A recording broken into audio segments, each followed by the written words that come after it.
Now, whenever some tree hugger asks, what's the point of building cars that do more than 70 miles an hour? Well, the easiest answer is to turn around and say, well, in Germany, you can drive as fast as you want, and you may want to take your car there one day. In fact, the more you say it, the more it sounds like a great idea. As a rule, I have absolutely no interest whatsoever on the subject of roads. Unless, of course, you're talking about ones with no speed limits. Germany, home of the Autobahn, the first superhighways, an almost mythical network of motorways where you can drive as fast as you like. Or can you? Well, I've come to find out to see if you really can drive at VMAX. And my chariot? One of the most boring looking cars launched this year, the Audi S6. You need a jeweller's eyepiece to spot the discreet badging that signals this is something a bit special. This is a £55,000 car with an engine out of a Lamborghini. And yet it looks like something an accountant would drive. Actually, a very wealthy accountant. Audi reckon the average income of an S6 buyer is 90 grand. And if you want one, you better be quick, because only 250 are coming to the UK this year.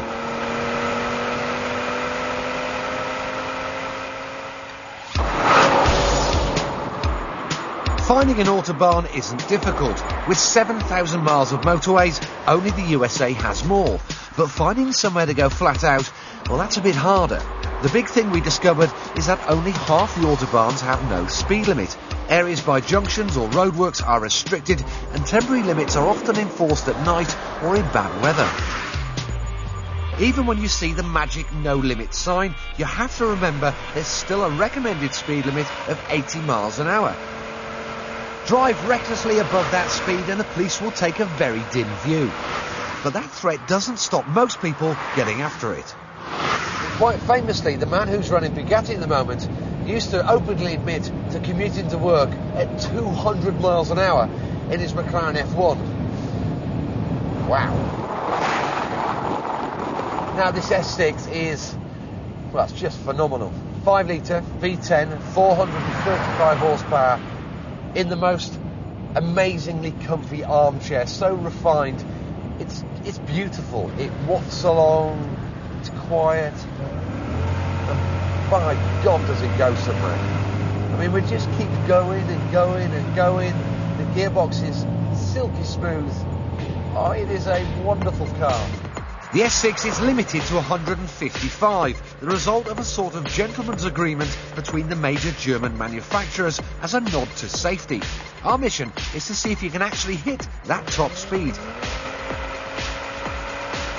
Time to light the touch paper. We've now gone past the UK speed limit of 70. Now we've got to report because we've got some roadworks coming up. And unlike in England, there's not miles and miles of cones to warn you. There's basically some bloke standing in the middle of the road with a flag. Right, let's have another go. 70 mile an hour, 80, 90, 100 mile an hour. That's 130.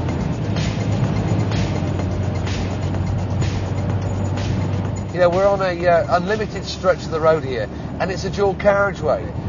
But one thing that is great over here is the roads are fantastic, the quality, there's very little bumps, there's hardly any roadworks, but also the driving. You know, the German drivers, they might not have a sense of humour, but boy, can they drive a car. Their cars are nailed to the centre of the road, their lane discipline. Well, I've never seen anything like it. It's a joy to drive over here. The drizzle was forecast to become a downpour, so we knew we only get one more chance to hit 155. There's 130 gone. 140. Tell you, even in the rain, this car feels absolutely rock solid. I reckon this could be the fastest bit of TV on a public highway. And there it is, 155 miles an hour on the rev limiter. The truth is, autobahns aren't quite the unrestricted playgrounds you may think. But if you pick your spot wisely and time it sensibly, it really is possible to drive your car flat out.